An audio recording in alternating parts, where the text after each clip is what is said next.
Allah for the fana. Allah for the fana. Allah for the fana. Allah for the fana. Ah, Ningulo. Allah for the fana. Allah for the fana. Allah for the fana. Yimu sola manyo le. Allah for the fana. Uske bana la manyo. So we have a very, very important person among our midst today. That we will be talking to, because often we, the immigrants, especially from Africa, we usually lack access to information when it comes to our rights, when it comes to racial profiling, most especially dealing with the police. So we deemed it necessary, actually, to not just gather here, eat, party, dance, and that's it. But we actually wanted to make it a bit informative. Informative in a sense, we want to share information. We want to talk to you about your rights as an immigrant, as a black person living in Benin. What is your right when you, for instance, you had to deal with the police? Therefore, please join me or help me welcome Biplap Basu. Biplap is from Kopfa for Rastitische Polizei Gefährd. Can we give him a round of applause while we welcome him?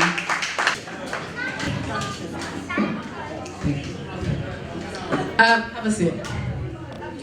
So, thank you, Biplap, once again, despite your busy schedule. Maybe most of you don't know Biplap. Biplap actually works with an organization. Mainly, their focus is just to support immigrants in terms of racial profiling, racism, discrimination. And often when we talked about these issues, racism, discrimination, racial profiling, or police violence, it's actually the immigrant and most especially the black people.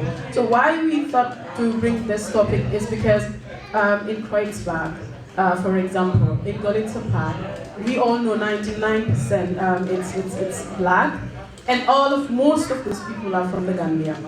They are often there, obviously, for one or whatever reason, to their own reasons, but always have problems with the police, and they don't even know their right. They don't even know that they have a right, for example. So, Biplap, once again, thank you so very much. It is really late. This was not what we agreed on or what we told you, but unfortunately, it's like a culture. When we want to start 6, we start really late. So maybe you could introduce a bit about what COP does. Thank you. So maybe you can tell us a bit about COP, and then we'll get into the discussion. It's really interesting, attentive, so I'm sure most of us would learn. Yeah, thank you very much. Thank you, Nima, and thank you to the president of the organization, as well as all the people present here. Should I talk in English rather than in German? No, in English better. English better, okay. So, I'm very grateful that I have been invited by Nima. When she asked me, of course, immediately I agreed to come here and join you. Actually, I was enjoying the music, I was enjoying the food, and the very, very open atmosphere. It's really great. And if I didn't have something tomorrow very early in the morning, I would have stayed back. Yeah. So anyway, my organization is called Campaign for the Victims of Racialized Police Violence. So we support, as you asked me, we support people who become victims of racialized police violence by offering them counseling, as well as also financial support, so that they can take lawyers and fight their cases in the courts. This is basically what we do. Besides, of course, very often we also do campaigns. For example, we organize meetings, and we organize also demonstrations and picketing and so on and so forth. For example, recently, some of you might have heard in the seen in newspaper that one person from Congo was he was actually killed by police in Spandau in a home for psychologically deranged people, and actually they wanted to take him to the hospital. Instead of taking him to the hospital, when 16 people entered his room, and that's a room of 6 by 4, and then when they came out, he was already dead. So we support also the family, so that the family can fight this case, and maybe at one stage maybe they will be successful in the sense that the police officers who were responsible for his death would be punished. I hope they would be punished. So this is the kind of work we do. Now, you have been enjoying the music and enjoying this cultural program for such a long time, so I wouldn't take much time. I just wanted to inform you that most of the people who we support, most of the people who come to us and ask for support are black people or migrants, and we try to do whatever we can. The thing is, very often I hear from people that I'm here in Germany and I'm grateful that I have got a shelter in Germany, so I do not want to impose my rights or ask for my rights so vehemently. But I think, and many people say that, look, I know what the police is doing may not be correct, or they might be very violent at times. But in my country, the police was even worse. So I tell them, look, whatever happened to your country is happening there. And there are people who are fighting against injustice there too. So now you are here, and you have to understand and you have to know what rights you have, which is given to everyone here. And it's not that only those who are citizens of this country, or say the white citizens of this country, they are the ones who should enjoy and who enjoy the rights, but it's everybody's rights. So I know that to know the rights is not enough, and it's not everything, because even if you know the rights, your opponents, that is the police officers, do not actually care for that. When they are on the street, they don't care. They do whatever they like. And I think many of you have experienced, especially young men have always, I'm sure they experience it whenever they are on the street, whether it's in Kreuzberg or in Köln, Wedding, anywhere, they are being criminalized. The main purpose of these police involvement is actually to criminalize black and migrant people. They have no other reason to stop me on the street and ask for my ID, because Germany is not supposed to be a police state. So if it is not a police state, why should some police officer stop me and ask me for my ID? There is no reason. The only reason they do it to harass me in front of the public. It's always done on the streets in front of the public. So it's yeah. So you mentioned like two important statements here, and you also give an example of someone who died in Spandau, and police. Because we thought that police have every right to ask me my ID card or to control me. I've personally witnessed where black people have been literally indirectly stripped of, like searching them from top to bottom, or they would say there are certain areas in Kreuzberg from Warsaustraße to Golitzer Park. The police have right to control everybody at any time, irrespective of who you are or where you come from. But at some point, if you look at this, it's more of racial, because they, like you said, it's to discriminate the black community. Now, I wanted to ask, what is actually my right? For example, as an immigrant, what do I know? How do I deal with a police officer? For example, I am just walking and this person just stopped me and asked for my personal identity card. And because obviously he asked because either I am a suspect or it's because of my color. In short, it's discrimination. Should I applaud to allow him to search me, or can I walk away? Yeah, I mean, the first thing is, as you said, in Kreuzberg from Görlitzer Park to Warschauer Straße, everywhere, that's not exactly true. Because there is a law in Berlin which allows police officers to search me without any reason in some places. And these certain places are called high crime areas, and in German it's called Kriminalitätsbelasteter Ort.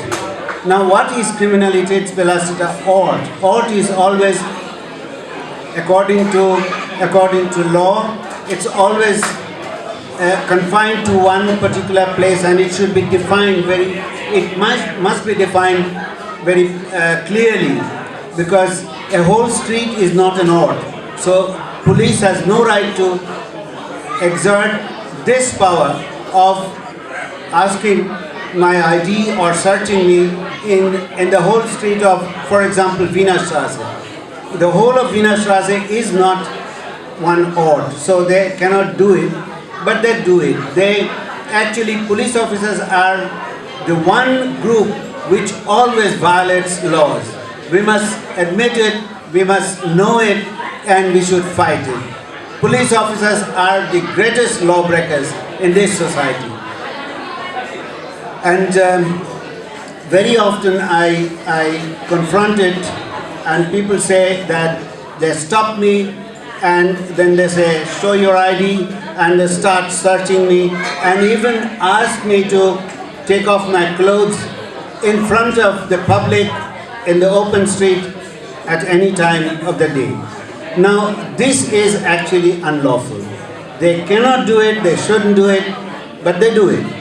Now, that's why I say police officers are the one group which are the most, lawbreakers. The greatest lawbreakers and the worst lawbreakers are they. Now, what right do I have? I can always ask them. Why do you want to see my passport? At least that answer they have to give. I'm not saying that they will give you the answer, but they should give you the answer. Because, as I said, police officers roam around with guns, and we know that if things go very far and escalate, then they might even use the guns. We have in Berlin and in all over Germany, we have had lots of such cases where police officers use their guns and kill people. So what I'm saying is, this right we have. We can ask them, why do you want to search me? Why do you want my ID? And to ask and demand my ID is one part of the right which police officers have in particular areas. But searching is another thing which police officers use. But you can always say, no, I do not want it. I'm not saying that you should violently go against it, but at least you should let them know that you do not agree upon it. And maybe it's possible for you, in particular cases, it's possible for you to make the neighbors, make the people surrounding you aware of it, that police officers are doing something which is illegal. So you can make them aware of what's going on. And these are some of the rights one has, that one can demand the reason why they are doing. In fact, police officers are always obliged to inform you why they stop you. Even if they have the right in some particular area, they have to inform you why they stop you. And then another thing which it's necessary for you to know is, when they come to your place, your home, wherever you are, and they enter your place, it's without the order of the court and without a written order of the court, which is written, it is illegal. Sometimes what they say is, there is a danger. We are looking for some weapons, and that's why we enter the house without the written order, and we will get the order later on. But one should demand the order. Even if it comes later, it should be shown at some stage. It should be shown to you that they had the court order to enter your house. Otherwise, they cannot enter your house. And besides that, very often I find that many people come to my place, my office, and say, look, I received a letter from the police and they asked me to come to the police station and give a statement, give a testimony. I always say, and I am telling you, that never agree to go anywhere. Do not accept this kind of invitations, so-called invitations, to go to the police station, because if you are accused, you have all the rights to not to say anything anywhere to anyone. Not only police officers, you can even keep your mouth shut in the court. Even if the judge asks you, you can say, I do not want to answer any question regarding regarding the accusations which you are throwing on me. This is one thing.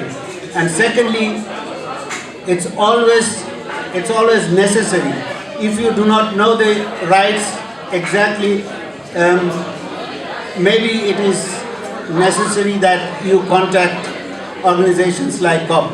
You contact me, and at least here there are two people I can say. Nima knows me, so you can get all the information about me from Nima, and I also know Moro from a long time, and maybe you can also, he is also a Gambian and he belongs to the community, so you can ask him, he will give the information. So it's important for you to know these rights.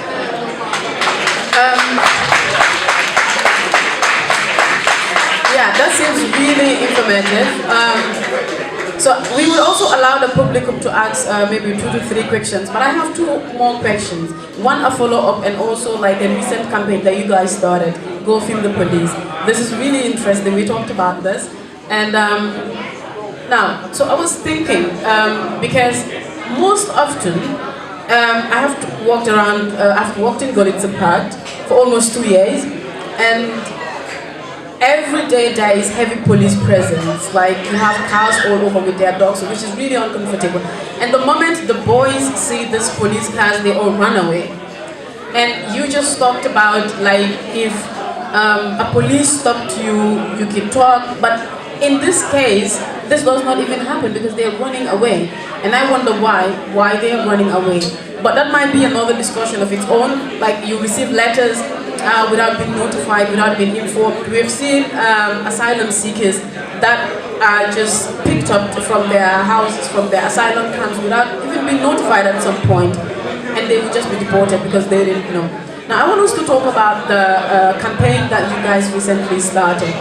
That is Go Film the Police. In short, Go Film the Police is a campaign that COP started. It has really gathered a lot of media attention. The idea is to inform people that you have every right to film the police.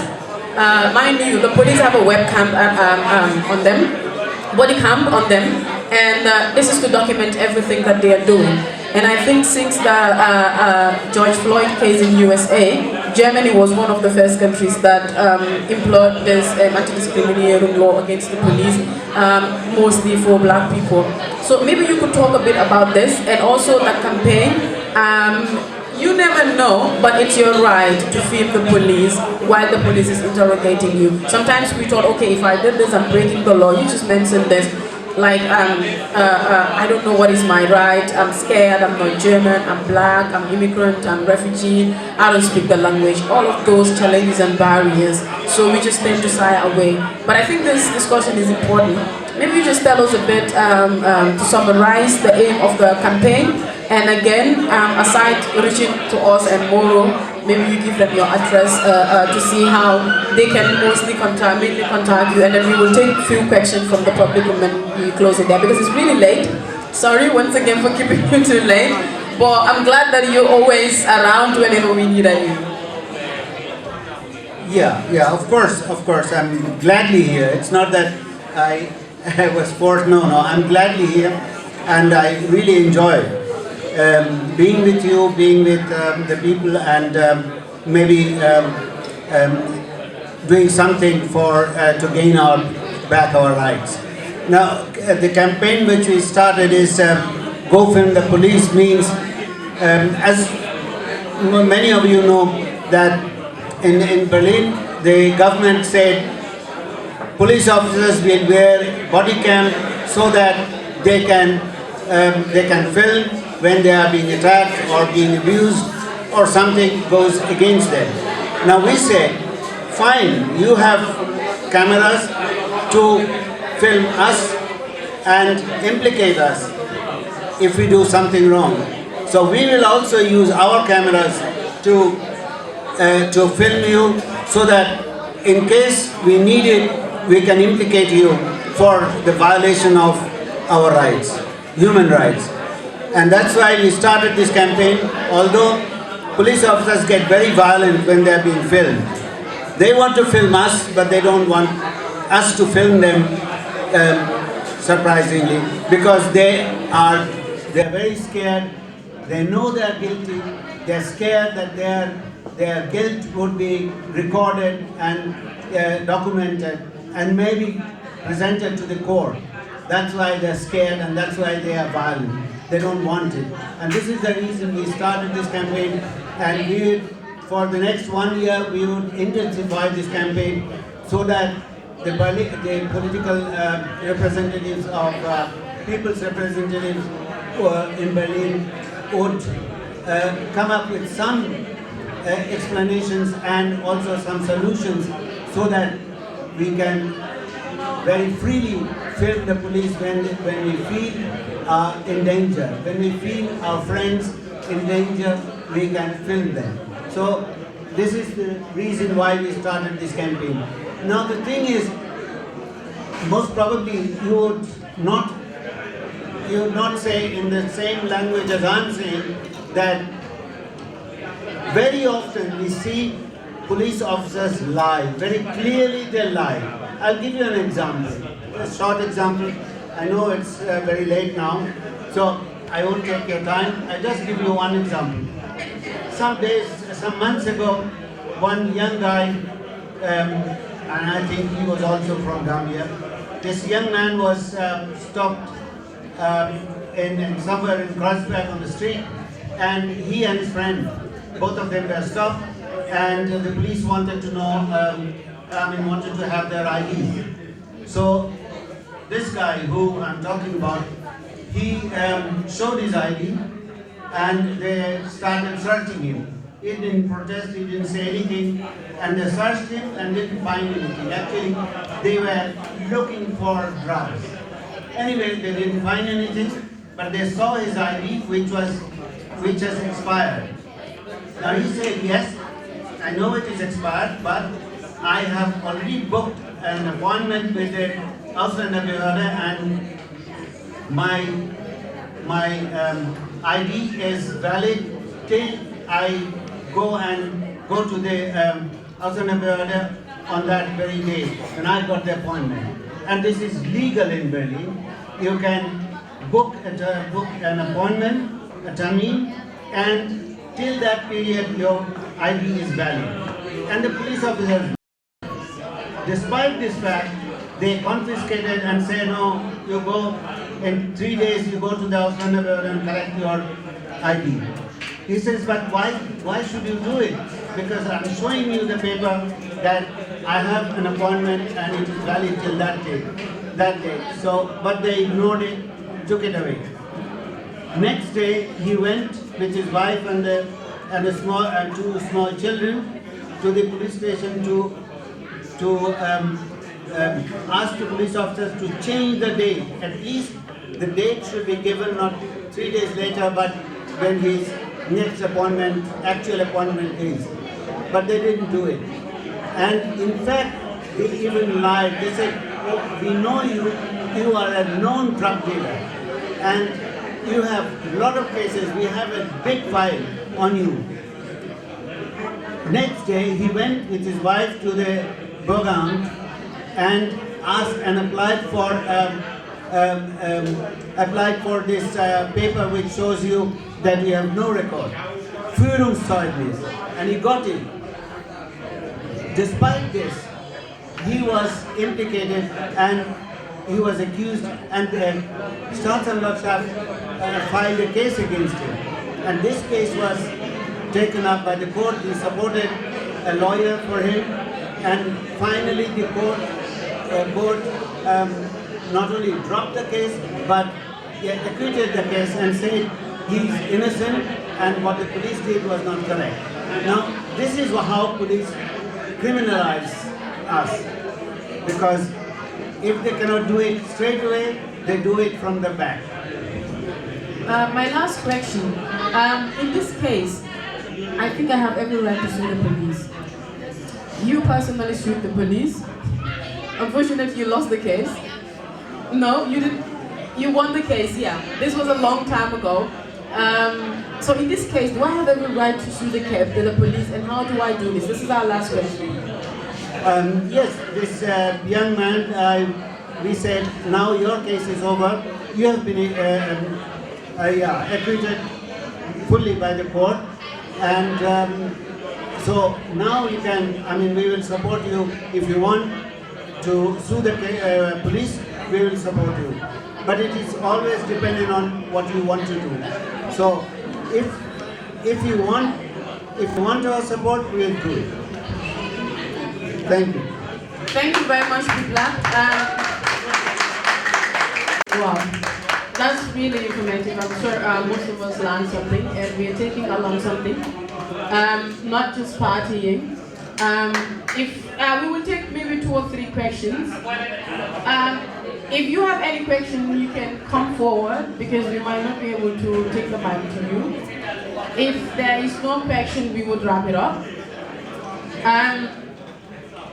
You can still catch up with him, even though I think he is leaving. But like he said, you can reach out through the association. I'm sure you're able to get to people. So last week, we had a final football tournament. The Gambia Association, I think for the first time, organizes a tournament, like a tournament, to see which was successful. So I think the presentation was done, the winners got their trophies, awards, and so on. But we still have some medals, I think, that we want to give away to some of the association's members or former members, executive members, that have been really doing well and have been supporting the association. We want to thank you for this. I think the first person we have here, may I call Mr. or Uncle Ansu to join us to present the medals to the persons that will be receiving the medals, please.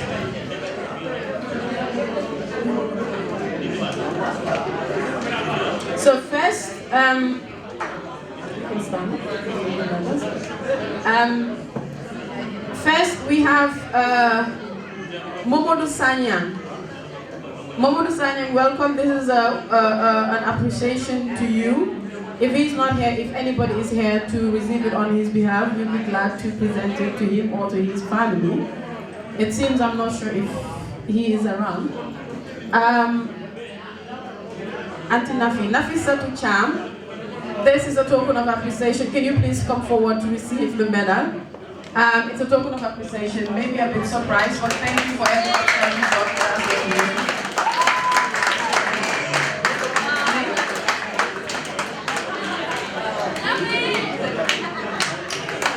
Yeah, thank you, Auntie Nafi.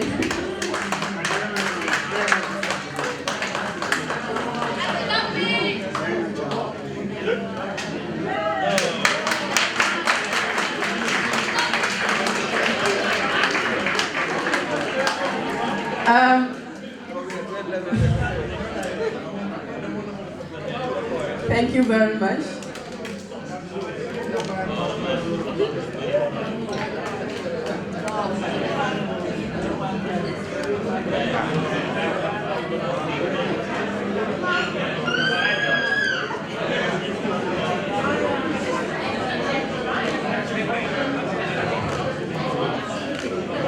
Thank you very much. That's part of it. So memories. So the next person is Musa Yafa.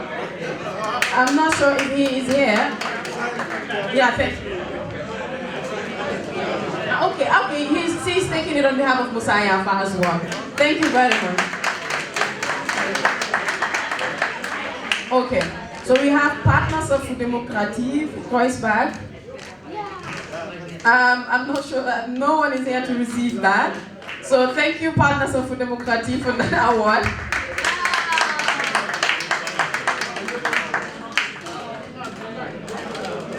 It's actually from my office, so they're going to put it on me, no problem. It's not double standard. I'm playing two roles. Yeah. Thank you very much. Thank you.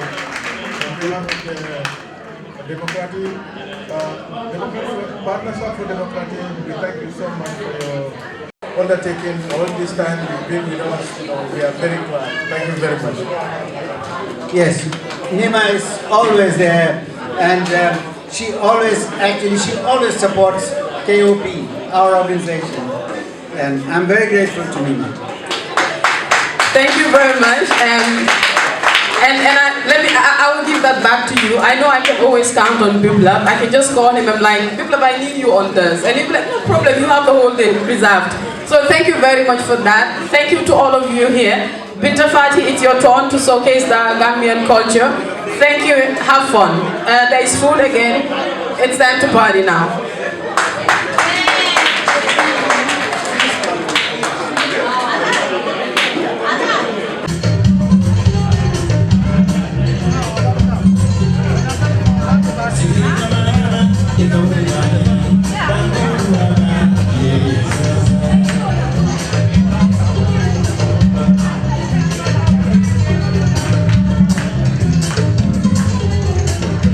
Come on, you go there,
and the band.